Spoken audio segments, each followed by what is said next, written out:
ሉቃስ ምዕራፍ 2 ቁጥር 41 ወላጆቹም በየዓመቱ በፋሲካ በዓል ወደ ኢየሩሳሌም ይወጡ ነበር። ቁጥር 42 የ12 ዓመት ልጅ በሆነ ጊዜ እንደ በዓሉ ሥርዓት ወደ ኢየሩሳሌም ወጡ። በዛ የነበረውን በዓል ከጨረሱ በኋላ ሲመለሱ ብላቴናው ኢየሱስ በኢየሩሳሌም ቀርቶ 11 ዓመት ሄዶ ተመልሷል። 11 ዓመት ወደ ኢየሩሳሌም ወጥቷል። 11 ዓመት አብሯቸው ሄዶ ተመልሷል። 12 ዓመት ሲሞላው ግን ሄዶ በኢየሩሳሌም ቀረ። እንግዲህ ልባርካችሁ፣ ወጣችሁ ትቀራላችሁ። የሆነ 7 ዓመቱ ላይ ወስደውት መልሰውታል። 9 ዓመቱ ላይ ወስደው መልሰውታል። 10 ዓመት ሲሞላው ወስደው መልሰውታል። 11 ላይ ወስደውት ተመልሷል እኮ 12 ግን ወጥቶ ቀረ። ገርማችሁ መንገደኛ ጋር ፈልጉት ያለችው እኮ እናቱ ናት። አይገርምም? ነጋዴዎች ጋር ፈልጉት ያለው እኮ አባቱ። አላወቁም ማደጉን፣ አላወቁም መነካቱን፣ አላወቁም የእግዚአብሔር ጥበብ በሱ ላይ እንዳለ፣ አላወቁም እግዚአብሔር በሱ ላይ ዓላማ እንዳለው። ከዚህ አልፈም የሆነ መንደር ላይ ወድቆ ይሆናል ሲሉ በጌታ በኢየሱስ ስም በእግዚአብሔር መቅደስ ዳዊት ጎልያድን ለመጣል ብሎ አስቦ አይደለም በእግዚአብሔር ፊት ሲመላለስ የነበረው። ጎልያድ የሚባለውንም ራሱ አያውቀውም፣ ዝም ብሎ ይመላለሳል። አንዳንዶቻችን እንደዚህ ነገር እንዳለ እኮ አውቀን አይደለም እኮ ስንመላለስ የነበረው። ሉቃስ ወንጌል እያለን ማርቆስ እያለን ዮሐንስ እያለን ዝም ብለን ተመላለስን ወጥተን ቀረን። ወደ ኢየሩሳሌም ወጣችሁ ትቀራላችሁ። መጽሐፍ ቅዱስ ያዝን የሉቃስ ወንጌል ምዕራፍ 2 ከቁጥር 41 ጀምሮ አብረን እናየዋለን። ሉቃስ ምዕራፍ 2 ቁጥር 41 ወላጆቹም በየዓመቱ በፋሲካ በዓል ወደ ኢየሩሳሌም ይወጡ ነበር። ሲወላጆቹ በሉ። በየዓመቱ ወደ ኢየሩሳሌም ይወጡ ነበር። በየዓመቱ ማርያምና ዮሴፍ ኢየሱስን ይዘውት በየዓመቱ ወዴት ይሄዱ ነበር? ወደ ኢየሩሳሌም ይወጡ ነበር። ቁጥር 42 የ12 ዓመት ልጅ በሆነ ጊዜ እንደ በዓሉ ሥርዓት ወደ ኢየሩሳሌም ወጡ። 11 ዓመት ሄዷል። ይሄ የሚያሳየን ታሪክ የ12 ዓመት እድሜው ላይ ነው። 12ኛው ዓመት ላይ ምን ሆነ ይላል? ከቤተሰቦቹ ጋር ወደ በዓሉ ወደ ኢየሩሳሌም ወጡ። ቀኖቹንም ከፈጸሙ በኋላ በዛ የነበረውን ፕሮግራም፣ የዛ የነበረውን ኮንፈረንስ፣ በዛ የነበረውን በዓል ከጨረሱ በኋላ ሲመለሱ ብላቴናው ኢየሱስ በኢየሩሳሌም ቀርቶ ነበር። 11 ዓመት ሄዶ ተመልሷል። 11 ዓመት ወደ ኢየሩሳሌም ወጥቷል። 11 ዓመት አብሯቸው ሄዶ ተመልሷል። 12 ዓመት ሲሞላው ግን ሄዶ በኢየሩሳሌም ቀረ። አሜን በሉ። 12ኛ ዓመቱ ላይ ምን ሆነ? ከእናትና ከአባቱ ጋር ከዮሴፍና ከማርያም ጋር እንደ ወትሮ ወደ ገሊላ አልተመለሰም። በኢየሩሳሌም ቀረ። እንግዲህ ልባርካችሁ ነው። ወጣችሁ ትቀራላችሁ።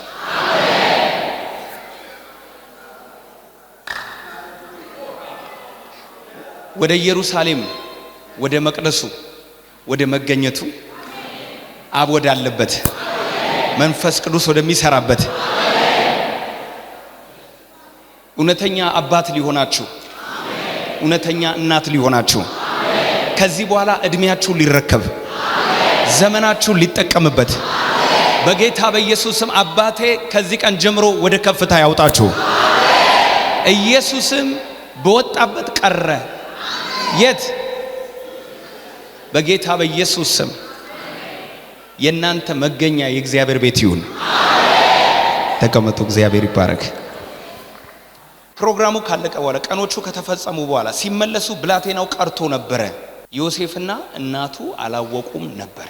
አላወቁም ነበር በሉ። ማናማ? ዮሴፍና እናቱ ማርያም ልጁ ማደጉን አላወቁም ነበር። መለወጡን አላወቁም ነበር።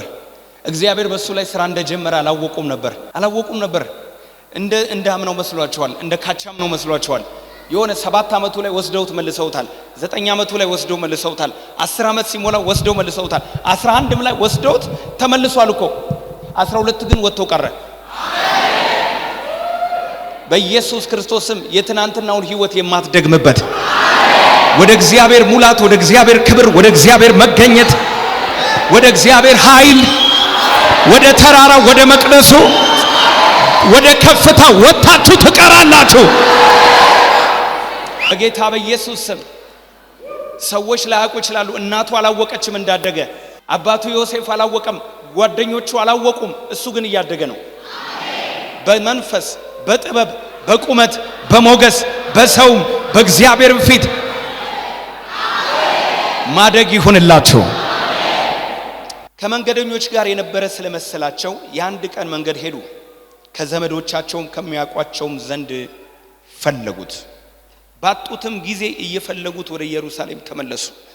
ከሶስት ቀን በኋላ በሉ እስቲ ኢየሱስን ከሶስት ቀን በኋላ አገኙት። ከሶስት ቀን በኋላ በመምህራን መካከል ተቀምጦ እስቲ በሉ በመምህራን መካከል ተቀምጦ ሲሰማቸው በሉ እስቲ ሲጠይቃቸው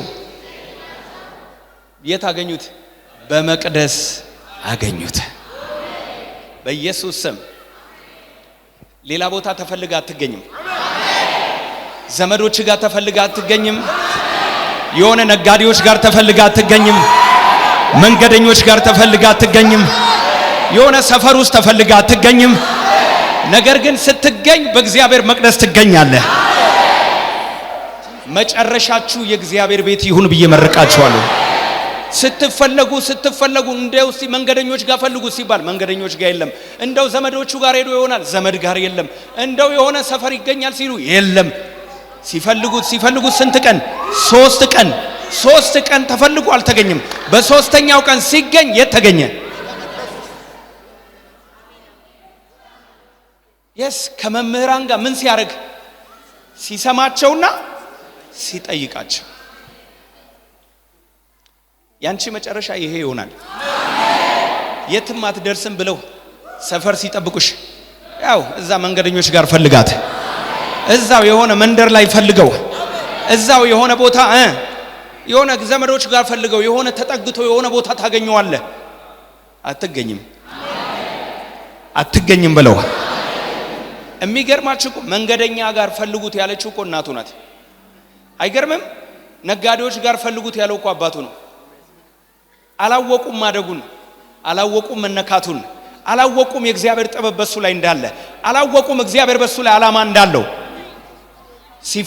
ሲፈለግ ከጎን ያለውን ሰው ስትፈለግ ጓደኞች ጋር ስትፈለግ፣ አረ ፈልጉት መንደር ስትፈለግ፣ የሆነ ጫት ቤት ስትፈለግ፣ የሆነ ዛ ኃጢአት ሰፈር ስትፈለግ፣ ከዚህ አልፈም የሆነ መንደር ላይ ወድቆ ይሆናል ሲሉ በጌታ በኢየሱስ ስም በእግዚአብሔር መቅደስ በመገኘቱ ውስጥ በሉ እስቲ በህልውና ውስጥ በእግዚአብሔር መንፈስ ውስጥ ቅዱሱ ቅባት ባለበት ውስጥ ከነቢያት ጋር ከመምህራን ጋር ከአለቆች ጋር ከመቅደስ ሰዎች ጋር ወንጌል እየሰበኩኝ በሉ እስቲ እየዘመርኩኝ እያመለኩኝ ይሁንልሽ በኢየሱስ ስም።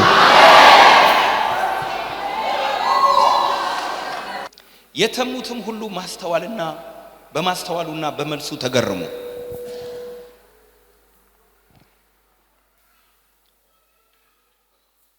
ባዩትም ጊዜ ተገረሙ። እናቱም ልጄ ሆይ ለምን እንደዚህ አደረክብን?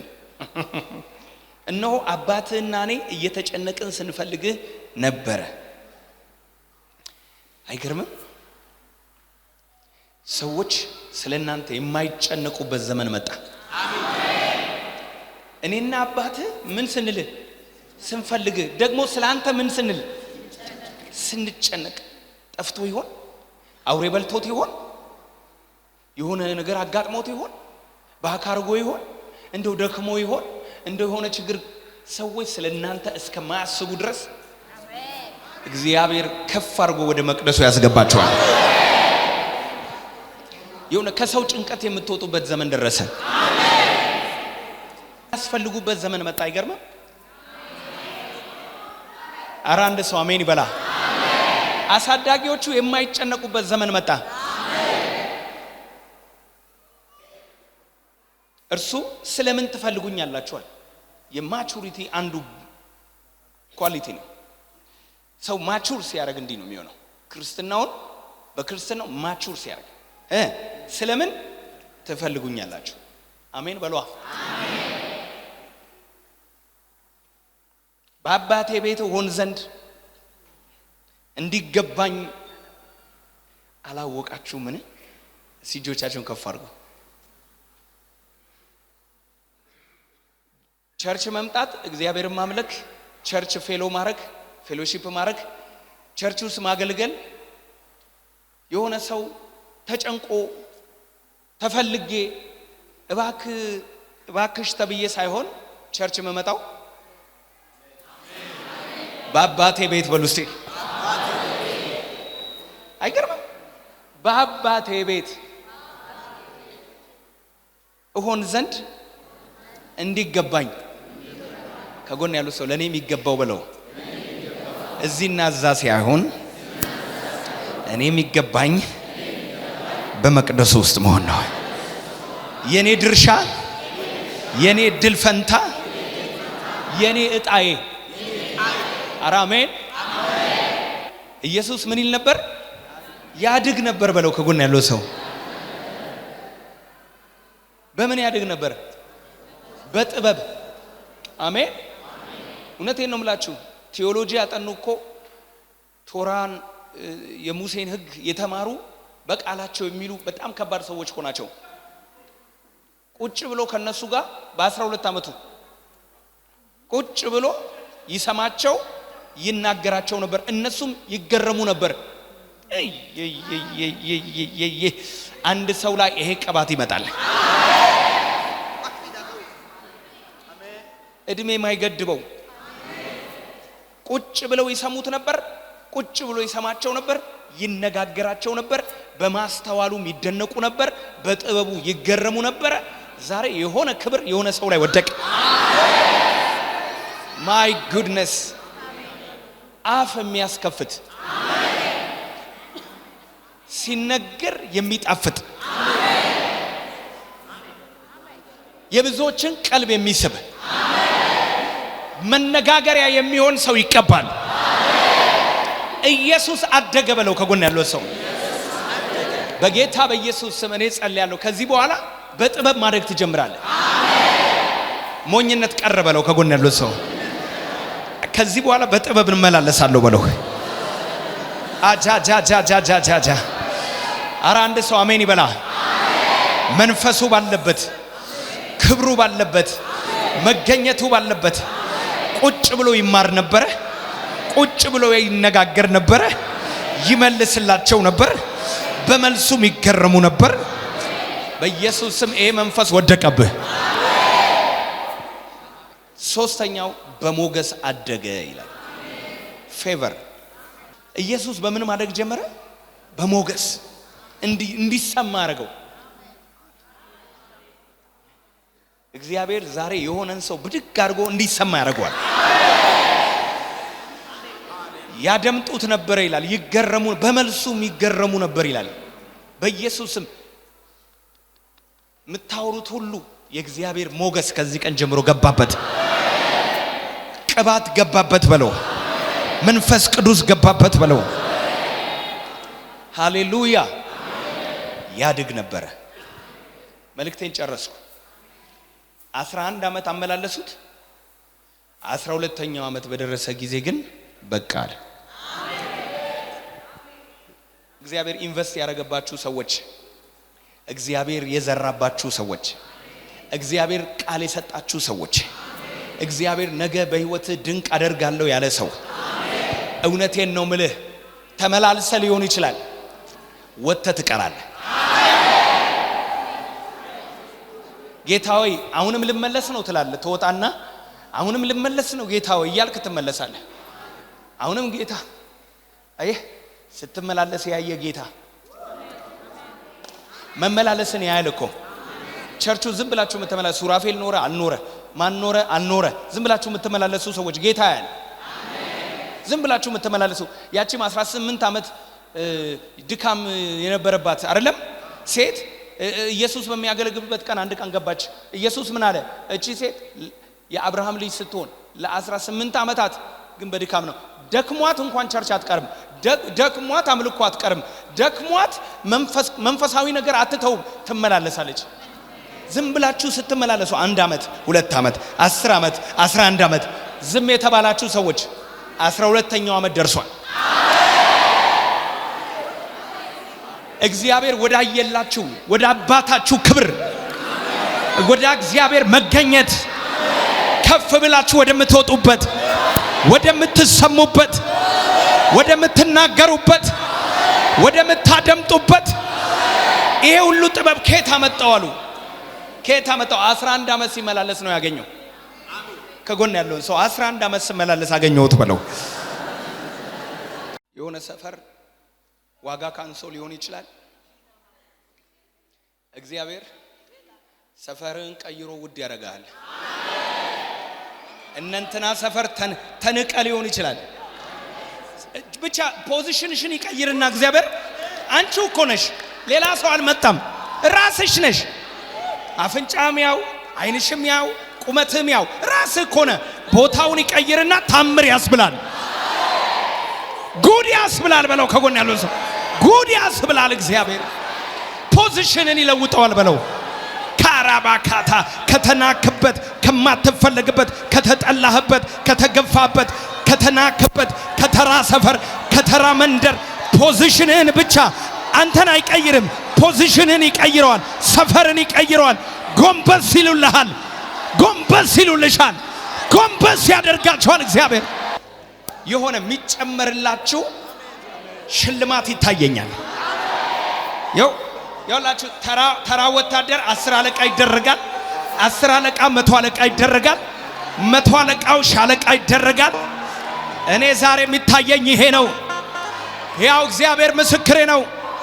እንዲህ ዝቅ ብለው ያዩአችሁ ሰዎች እንዲህ ብለው እንዲያያችሁ እግዚአብሔር ያደርጋል፣ ያደርጋል፣ ያደርጋል፣ ያደርጋል። አደገ በለው። ከጎን ያለውን ሰው ጠነከረ በለው። ሳሙኤልም በማን ፊት? በኤሊ ፊት ይመላለስ ነበር ይላል እኮ። ይመላለስ ነበር። ዝም ብሎ መመላለስ ጥሩ ነው። የእግዚአብሔር ነገር ይዞ በእግዚአብሔር ክብር ውስጥ ሆኖ ምንም ይሁን ዝም ብለ ስትመላለስ የሚጨመርልህ ነገር አለ፣ የሚሞላብህ ነገር አለ፣ የሚሰጥ ነገር አለ፣ የምትቀበለው ነገር አለ። በመመላለስ እኮ ነው። አንድ ቀን ጎልያድን ትጥላለህ። እቺን ተናግሬ ልጸልይላችሁ። ዳዊት ጎልያድን ለመጣል ብሎ አስቦ አይደለም በእግዚአብሔር ፊት ሲመላለስ የነበረው። ጎልያድ የሚባለውንም ራሱ አያውቀው፣ ዝም ብሎ ይመላለሳል። አንዳንዶቻችን እንደዚህ ነገር እንዳለኩ አውቀን አይደለም እኮ ስንመላለስ የነበረው። ሉቃስ ወንጌል እያልን ማርቆስ እያልን ዮሐንስ እያልን ዝም ብለን ተመላለስን ወተን ቀረን። የለፋው የጮከው የጸለይከው መና አይቀርም። የተጸለየው በጓዳ የተጸለየው ሜዳ አይቀርም በለው። ከጎን ያለው ሰው ሜዳ አይቀርም፣ ሜዳ አይቀርም። ጸሎት አያረጅም፣ ጸሎት ኤክስፓየር አያደርግም፣ ጸሎት አይረሳም፣ መልስ በጊዜው ይመጣል። ኢየሱስ ክርስቶስ ለዘላለም ጌታ ነው። መመላለስ እንዴት ዋጋ አለው! መመላለስ እንዴት ጥቅም አለው! ጌታ የተባረከ ይሁን። ማደግ አለ በለው፣ ፈውስ አለ በለው፣ ሸለቆ ይሞላል በለው። ሃሌሉያ ሃሌሉያ ሃሌሉያ። ኢየሱስ ጌታ ነው። የኢየሱስ መንፈስ ዛሬም በእኛ ላይ ይመጣል። ነካ አድርጎና የኢየሱስ መንፈስ ባንተ ላይ ይመጣል።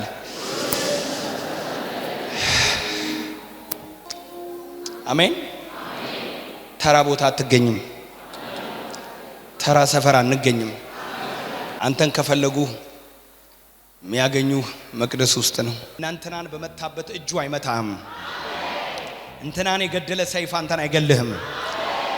አንተን ጠላት በማያገኝ ቦታ ተሰውረሃል በለው። ከጎን ያለው ሰው